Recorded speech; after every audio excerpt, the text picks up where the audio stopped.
Hi, Soul Sisters. Oh, I can't believe we're at the end of the study already. Tomorrow's the last day that I will be posting journal prompts and videos and those kind of things. For the next week or 7 days or so, I'll still put on there the verse of the day so that way you can do it on your own. I just wanted to share a couple things with you. Today at Proverbs 31, we do what we call a volunteer push. And what that is that we invite ladies to come and serve with us. And it's always a really important thing for me to do because I get to share my story, and some of you are a part of that story. So I wanted to come here and just talk to you about the story. Amy and Steph and Lisa, you remember that we used to leave chairs. Oh, and Ruth, but she's not here in the group with us. We used to leave open chairs, and sometimes we would pray over those chairs for God to fill them. Now, we didn't do it every time. We're not perfect. We have flaws, but we really were trying to invite some friends, and sometimes we had some of our friends and family come, and then they did it again. And one in particular I miss very much. She's no longer with us, my cousin Deanne. And what's something that always like lays on my heart is that she did come, and the night that she did come, it was amazing. And it's something that I'm gonna tear out, sorry. It is something that I always have in my heart to know that even though she was struggling, she knew that I was a safe place. And we had some falling outs and some things in our life, that we grew up in a crazy family. And I love my family, but sometimes they're crazy. It was just nice that we were close enough that even if things were rough, we could still come together. So I just wanted to kind of share something about why I serve at Proverbs 31 and how it came about and those kind of things. So the ladies and I would sometimes pray over those chairs for God to fill them. And then when my husband Adam had brain surgery, he was let go of his job. And hi, Mom. I know that you're probably going to watch this.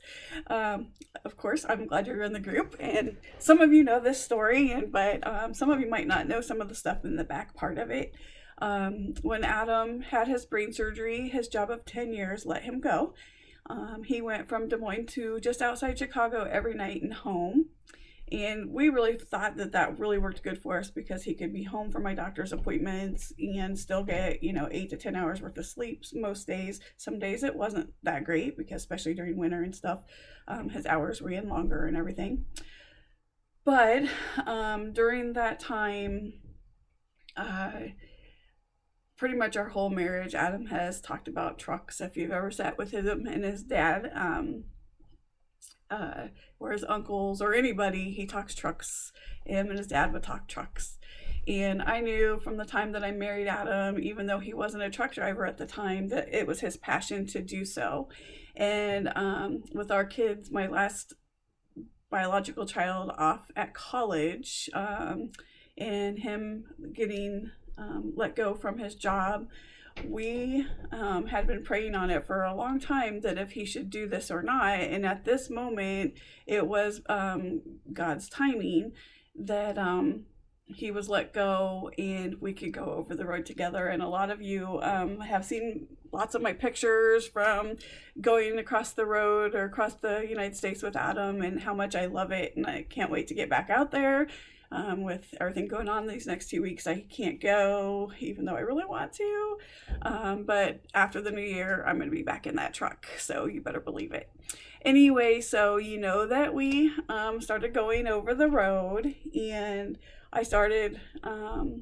applied for Proverbs 31. I believe me and the girls were still together at the house, but we sold the house so that we could go over the road. We just knew, first of all, that having a house, it was just too much work for us both anyways, with my health issues and him driving. So going over the road, we knew we wouldn't be able to take care of it.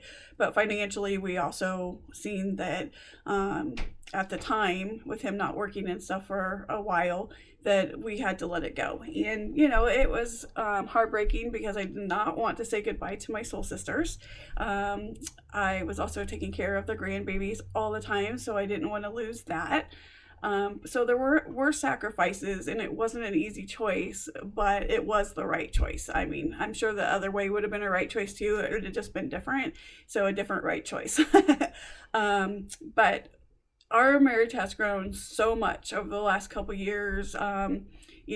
Watching him do what he has been called to do has been amazing. I mean, he's just amazing at it. And some of you have seen some of his good driving with some of my posts too. I mean, we could have been in an accident just a couple weeks ago when we saw that sleepy drunk driver or whatever was going on. And his good driving skills were, what helped us out. So, but going back to serving, you, as you know, I just said that, we prayed over those chairs, and I applied at Proverbs 31, and I didn't hear at that time. But then I applied another time, and I have been doing Proverbs 31 studies since, I believe, 2011, 2012. And that story is pretty crazy, because it was when Adam and I were separated, and I had went to a women's Bible study. It wasn't a study, so it wasn't like a 6-week thing. It was a 2-day event, like being having a heart for your husband or something like that. And when I left there, I honestly felt like I was probably the first person that ever left feeling like I should get divorced, and not that I was going to save our marriage. And so I had rode with my next door neighbor and my really great friend Mary. And when we pulled into the driveway, I just started bawling, because I just felt like I was not the type of, like, what they were talking about. A lot of what they were talking about is how a woman of God can be the helpmate for her husband, and it keeps them from going outside the marriage and those kind of things. If you're being a godly woman, and not raising your voice back to them, and not fighting with them, but respecting them, and those kind of things. And I don't want anyone to think that that's all it was about, because I mean, they even brought up sex stuff, and just talked about how we need to take care of ourselves so that we can take care of the others. And so it was a big thing. So it wasn't all just this is what you're supposed to do type stuff. Which is why it was 2 days. So I did take some stuff away from that. But more than anything, I walked away feeling like the best thing for Adam would be, because I felt like a burden because of my health, that I should let him go, and, let him just divorce me or whatever. But my friend and next door neighbor, Mary, said to me, she said, Tammy, even though you can't do the cooking like you used to, or clean the house like you used to, or do the things that are caretaking helpmate type of things, you can still pray for him. And it was just so enlightening to me to hear that was more important than any of those things. No matter what I did, that was the most important thing I could do for him, and that's exactly what I did. And she told me to go online. There was a how to pray for your husband's Bible study going on or whatever, and so I just Googled that, and I found Proverbs 31. I still to this day do not know if that was what Mary was trying to tell me to go to, but that's where I ended up, and that's where I still am, and now I serve there. So I think that that's a pretty big thing, that God knew where I was going. I didn't know where I was going, but God knew. And like I said, our marriage is extremely, he's my best friend. I couldn't even imagine being without him. I couldn't imagine. I love it. That's all I can say. And most of you know that he's just such a funny guy, that he brings so much cheer to our family, that and not saying he doesn't bring me stress either, because if I'm down, it's usually because of stress. But Yeah, so I mean, just having his laughter and comedy around is amazing. And I know all of you probably, most of you know him in that way, that he's very comedic and always has something funny to say. So, that's really great for our family. So, anyway, so I ended up applying because I was on the road and I was missing my girls. I applied again at Proverbs 31, and then I had just like a job interview. I had an interview, and then I went through boot camp, and they taught me how to, which is really crazy because I also started my blog at that time, and I knew I wanted to write, and I had no idea that when I started Proverbs 31 that I'd have to write.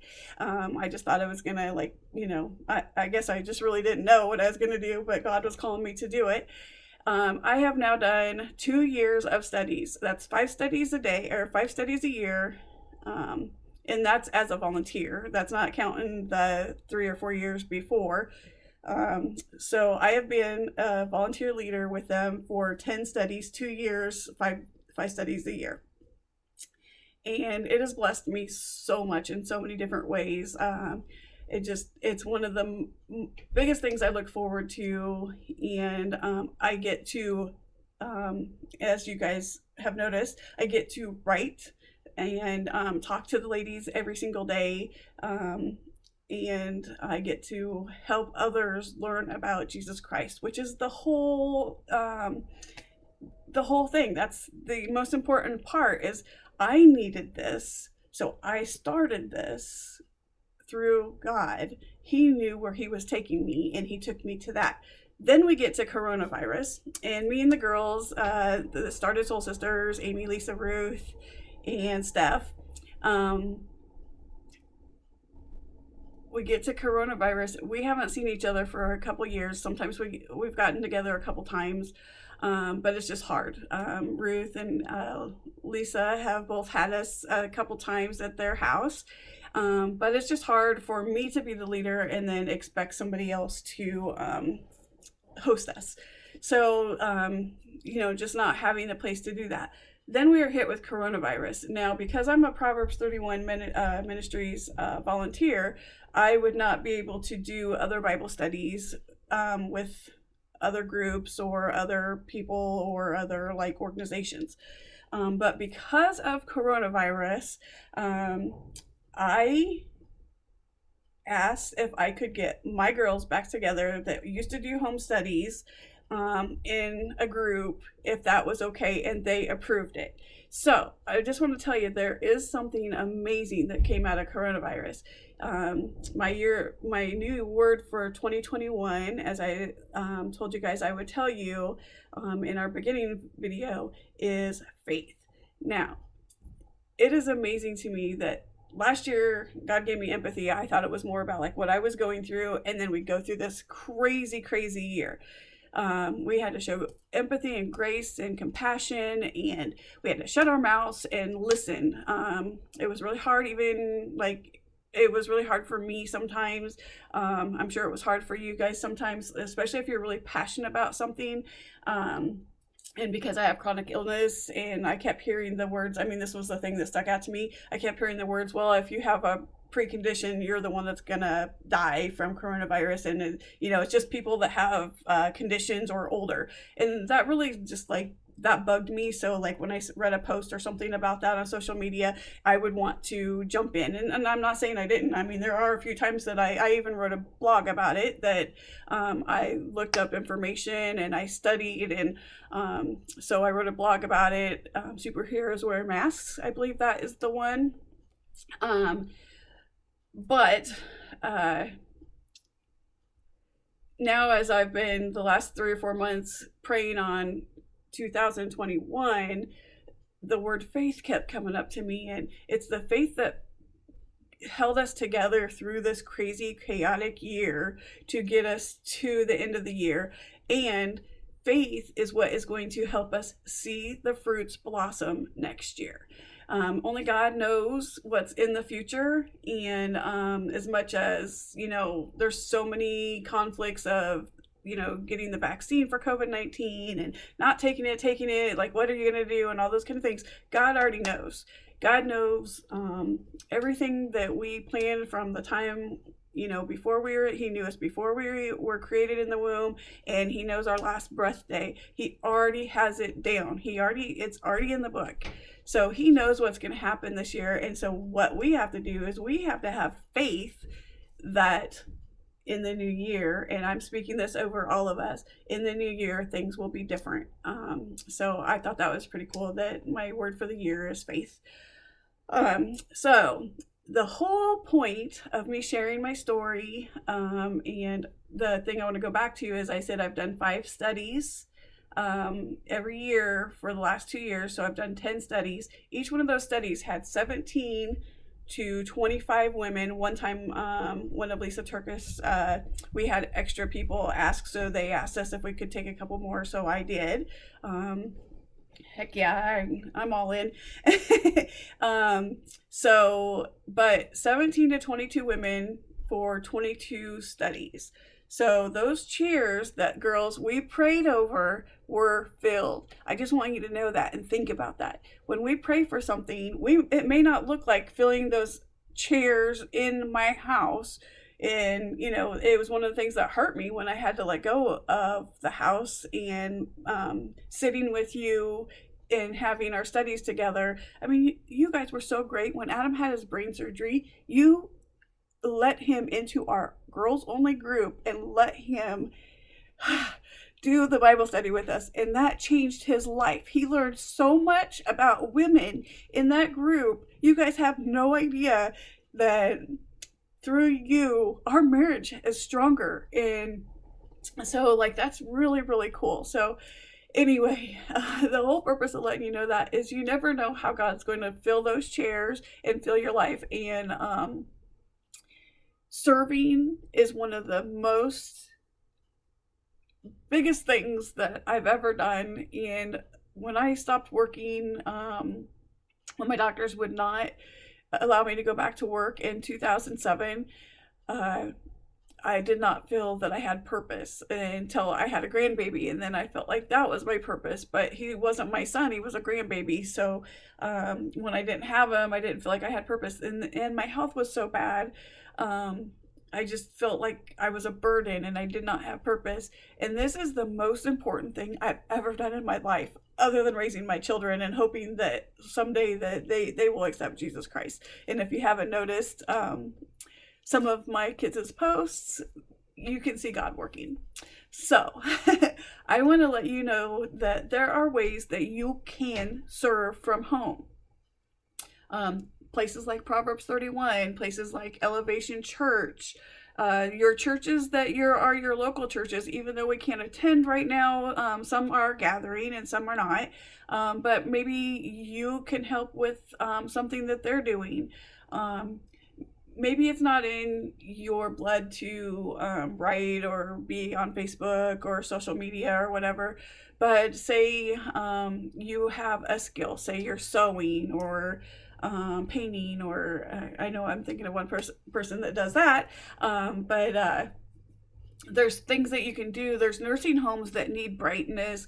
Right now we can all send some Christmas cards to nursing homes and just write a little note. There's so many ways that we can serve. Like I was saying the other day, I go to 107.1 and there's a prayer page and you just sign in. You don't have to say who you are or anything. You just say prayed for, right? You click a button that says prayed for you, and you pray for that person and what their request is. What a way. Nobody knows that you're doing that. That is between you and God. And what a way to serve is that only God knows that you're serving. Sometimes I feel like, oh, I'm talking about serving, so that's a bad thing. But the reason I talk about it is because I want to show that this isn't me.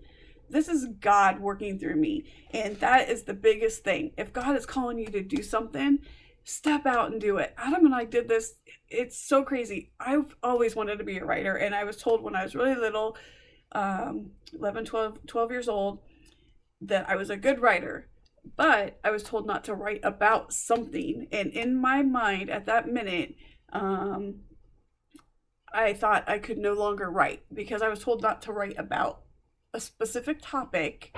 That's something that happened.